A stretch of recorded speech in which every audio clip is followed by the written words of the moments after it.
Hello everybody, welcome to a new episode of Bootleg Buster Toys, and this episode now is episode 59. Can you believe it? Once it comes to episode 60. Whew, it's been a long while anyway, as you can see right now, it's a particular Batman you ain't seen familiar with. And why is it red? It's because one, we're going back in time, ladies and gentlemen. We're going back in time to a time where before Batman became Batman. Let's just say if Bob Kane had an idea of, shall we say, make a superhero after Superman, and he saw a Leonardo da Vinci model called the Bird, I think it's called. That's right, yeah. And the quote said, "Your model shall have no other wing than that of a bird. And in this case, your model shall have no other wing than that of a bat."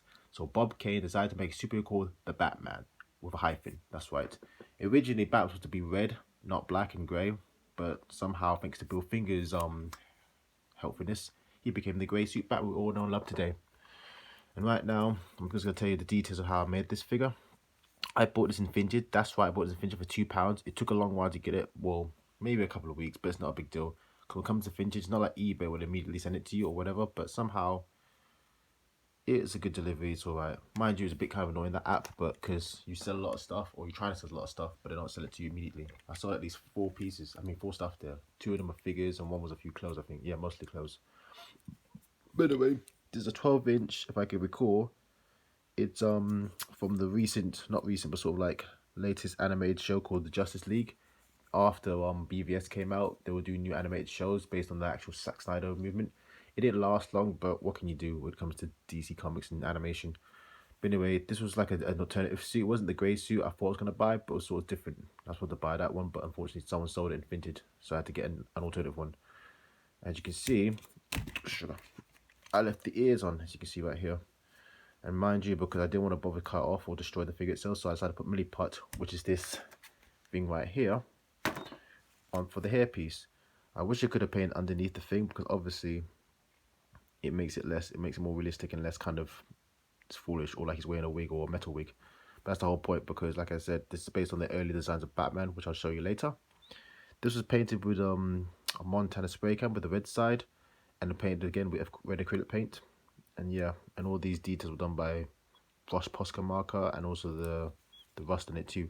What I try to do is incorporate all things at once, like the hairpiece, the look of the Robert Pattinson one for the latest one that's coming soon, which I can't wait to see, and a bit of Christian Bale's bat belt, and also the belt was painted in gold Sharpie marker. That's it, yeah. And that's it. Yep. If I can recall, yes, it's right here. I think it's from the oh no, well, this toy was made from Mattel, but it doesn't say the actual particular Justice League it was from. It was from the latest one, like I said, after BVS came out, where Wonder Woman has like a shaved hair, and Superman has no leotard, and Batman looks more cooler. And it was also done the voice by Kevin Conroy, the original Batman voice, which is quite awesome. And yeah, and basically this was all painted in red spray paint, painted acrylic, painted Sharpie marker and Posca marker for some of the black minor details, and the hairpiece done by milliput I showed you. And of course, originally I was supposed to buy Nightwing and do the original design, because but eventually I'll show you the next one. Okay, what I'm trying to say is, sorry, I was going to do this particular Batman with a Nightwing action figure, 12 action figure that I did before, but I keep getting temptations about doing it something better than this. But I think that with this particular Batman it's much more necessary. And also I did get some good feedback in my DeviantArt, or maybe Figure if I'm lucky to put this up. But anyway, to take you back to the original design of Bob Kane before Batman was grey and black or whatever it is, this is how it's going to look like. Well, this is not his particular design, and mind you, I got to turn the lights. Wait. So that's it. You can see right here, yep, all lights off. This is how Batman was going to look like before he became the winged, the pointy ear Batman you see before he. I'll get a closer look at this, but this is how it looked like for one design. This is the one that Bob Kane drew, yeah. Rumor has it, they said they took it from other aspects, like the hair's from Flash Gordon, the red tights also from Superman. Instead of blues comes red, and the wings from Leonardo da Vinci, and the double mask came from the Phantom, created by Lee Falk and Ray Moore. And you know, you see the elements. I can see that, but it doesn't matter though, because I mean, understanding why it was supposed to be red, because if Superman was blue, Batman would be red, one would be yellow, Green Lantern would be green, and you know, the colours are, the rest is history, you know, if they did it that way, of course, but luckily they didn't do that. But thanks to Bill Finger, we got the Batman we know and love today. And as you can see, there's other different interpretations of it, as you can see right there, yeah, see, drawn by another geezer called Near Mint Press, I think it is, yeah, as you can see right where arrow is. And here's another one too, and there's a dude that dressed up like it, it's quite funny. I kind of think it's sort of 50-50. I would like to see this done in sort of like a live action film if possible. He'll look good in brunette, perhaps, yeah, but people obviously know it's him unless he has a wig to disguise him, so that'd be good. So, as you can see right here, that's the first design Bob Kane did. Yeah, the first cosplay of Bob Kane's Batman, sorry. And also, yeah, but eventually he developed. If they kept it like that, no doubt, it would give something more of a cow and a bee sign. Yeah, no, it should have a bat logo and a bee, but seeing this quite cool, and you can see this stance is from the famous first issue of Superman, where Superman's looking down at Metropolis. But this is a fan made, yes. Most of these are fan made. Well, that's what, yeah, as you can see right here. That's the fan made one, but it's cool. That's the original one that Bob Kane drew. This is the one that's another reinterpretation of it, of course. That's a dude dressed up in cosplay of it, of course. That's another interpretation, fan art with the brunette hair. That's what they did in that sort of a Superman, a biopic of Bill Finger. And this is one dude's interpretation of it. If it was done more necessary, with ears coming out, a cowl, of course, with a bee in his neck, bee on his chest. And I know why I think the artist did that, because you know Superman has an S for Superman, what if B for Batman? So yeah, like I said, blue for Superman, red for Batman, and the S and B represent their names. But I think semiotics more better. Yeah, and here's the action figure of it, of course. I have to admit, this one beats mine. Seeing something like this, that's the reason why I did. Oh sugar, I got to put the light on. That's the reason why I did this instead. So yeah, as you can see right here, here's that one, here's this one, here's that one, and here's this one. Yeah, because this one's more inspirational, because you see it's just like the original design I just showed you.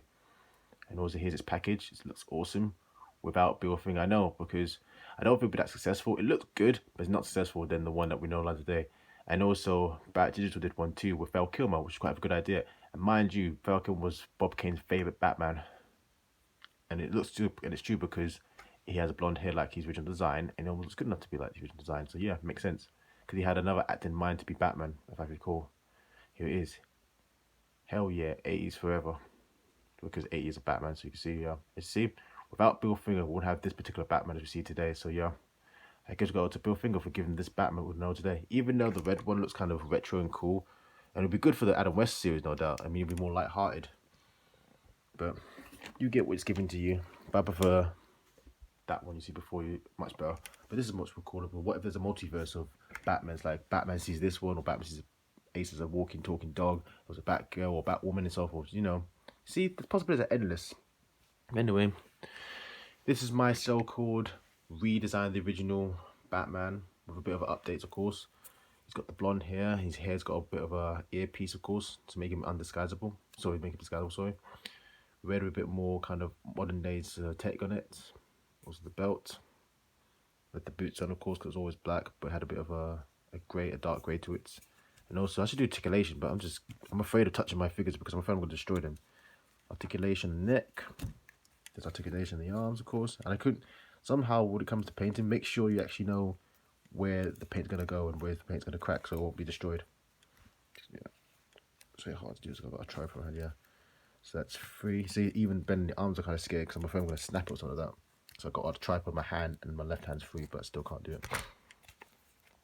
Yeah, so that's one articulation in the arm, as you can see right here. Oh gosh. This one right here, yeah. See, like that one, that was a bit hard to pull out than his left arm. See, and the paint's coming out too, it's cracking off. Well, what I like about this one, there's the splits. You can exercise now, look at him. So that's 1, 2, 3, 4, 5, 6, 7 articulation, 8, 9. Wee! I let them move it. And that's it. It's got 9 articulations. Oh yeah, and the wrist too. So 10. I hope you can see it because my hands are getting rid of it's in the way. And 11. That's it. 11 articulations, all painted with spray paint, acrylic paint, hair from the mini pot. And that's it. My interpretation of the early design of Batman in an updated way.